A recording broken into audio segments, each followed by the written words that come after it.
kita mencoba melakukan pengolahan data magnetik itu seperti apa, terus kemudian kita coba buat plot.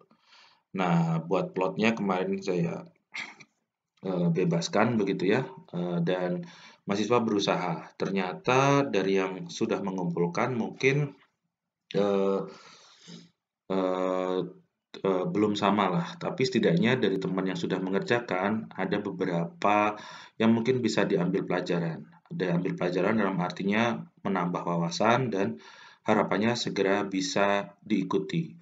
Sebagai contoh, nanti yang dikumpulkan oleh teman itu ya bukan hanya sekedar apa namanya ya sekedar tahu saja, tapi karena khawatirnya nanti akan digunakan pada saat kuliah lapangan dan yang belum pernah itu sebaiknya juga bisa mengerti volume pekerjaan dan bisa memiliki bayangan bagaimana ketika mendapatkan data lapangan dan nanti seharusnya tidak merasa kerepotan lagi atau setidaknya sudah ada pengalaman mengolah data. Karena hal-hal seperti ini akan berbeda buat yang sudah pernah atau yang belum pernah, artinya yang sudah ada pengalaman meskipun sedikit atau meskipun kurang begitu. Nah, jadi tugas itu sebaiknya coba dikerjakan. Nah, tentu saja kecepatan volumenya itu berbeda karena mungkin dulu ada yang S1-nya sudah pernah, ada yang S1-nya belum pernah. Nah, betapa berbedanya dalam waktu misalkan seminggu atau 2 minggu melakukan pengolahan data dengan software tertentu begitu ya, buat yang sudah pernah dan yang belum pernah. Nah, itu nanti buat yang sudah pernah akan lumayan percaya diri dan cenderung lebih mudah, tapi yang belum pernah itu perlu penyesuaian. Jadi, yang belum pernah ini sebaiknya dilakukan dengan segera pada saat praktikum ini. Nah, biasanya kalau ada tugas, mau nggak mau atau terpaksa itu akan mengumpulkan. Kemarin saja sudah saya buat longgar ya, tetapi setelah 3 kali pengumuman atau 3 minggu baru dikumpulkan dan pengumpulannya juga mungkin belum semuanya bisa memenuhi ekspektasi untuk mapping ya. Tapi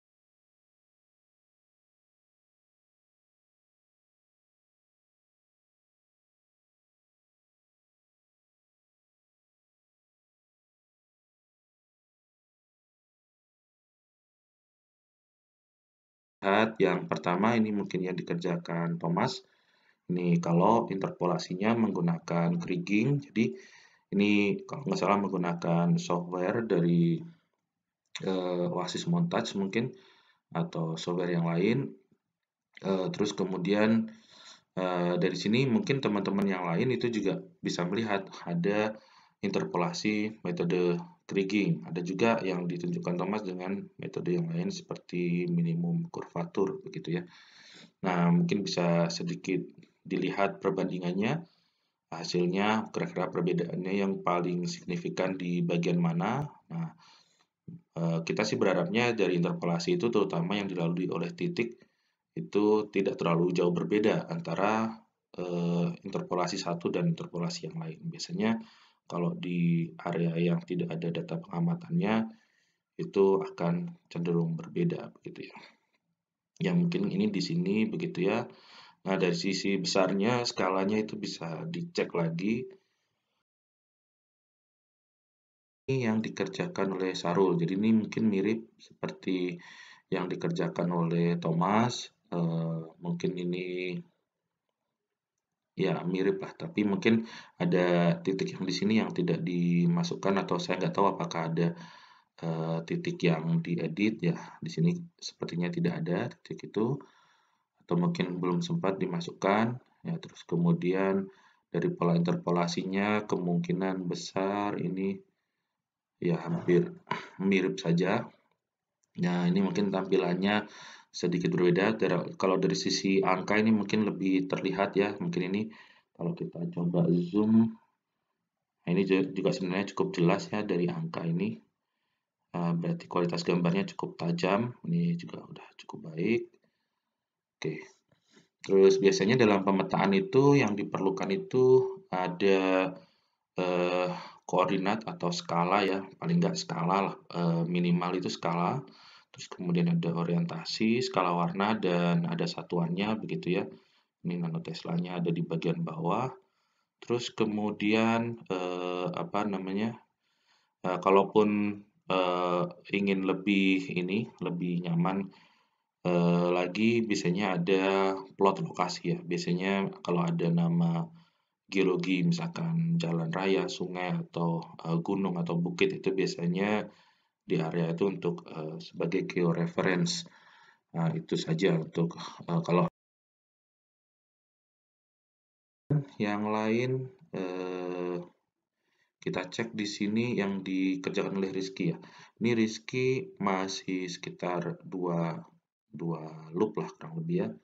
Nah, ini mungkin menggunakan solver yang paling cepat ya, biasanya ini paling sederhana.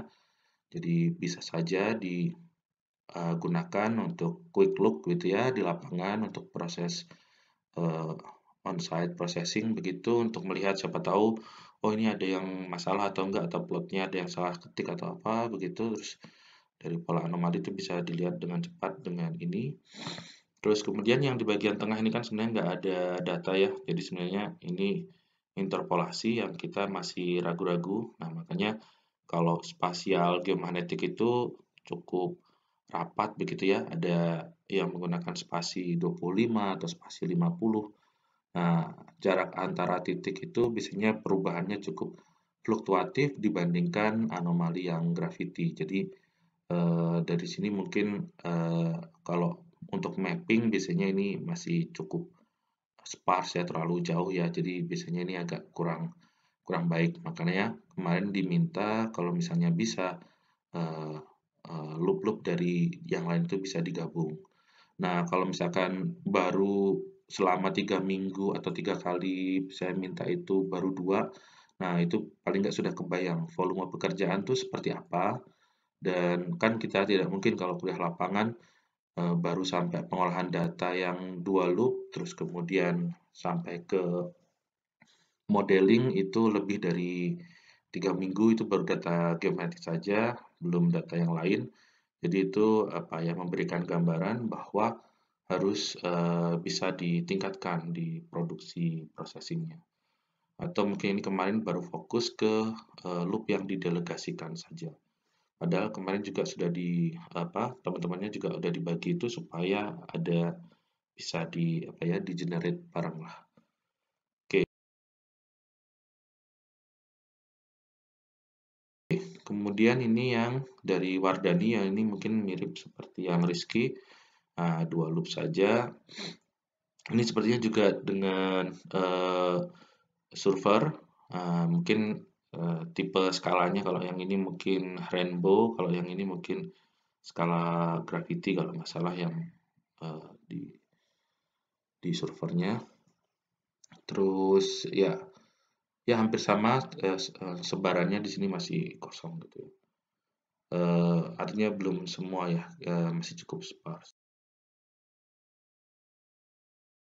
Nah, ini yang dari Mutia. Nah, ini juga sama seperti yang lain.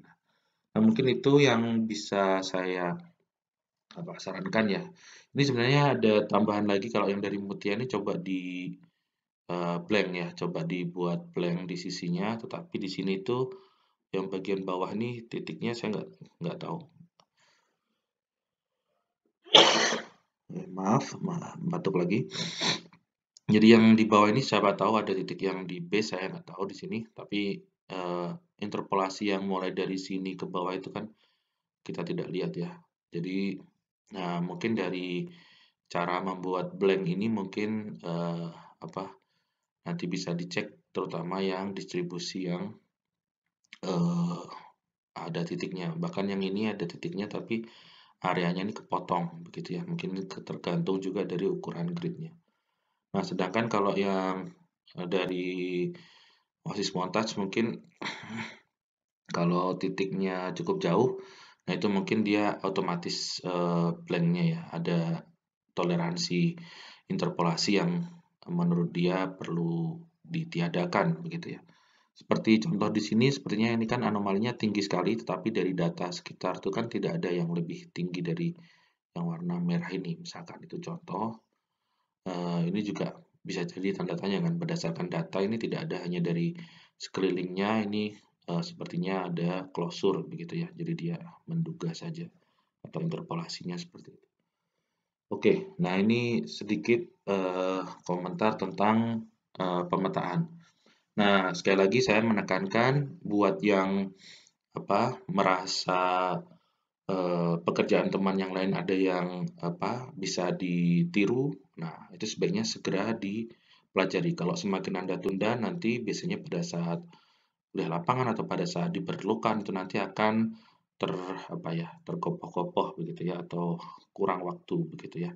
Itu sekedar masukan dan kalau misalkan saya tugaskan sekarang juga misalkan harus bisa ini, harus bisa itu, misalnya nanti itu akan memberikan pressure ke waktu atau ke tugas yang lain. Oleh karena itu, yang saat ini sebagai motivasi saja Anda bisa membuat schedule masing-masing dan bisa segera mengejar ya, mumpung masih ada teman yang mungkin bisa diajak diskusi.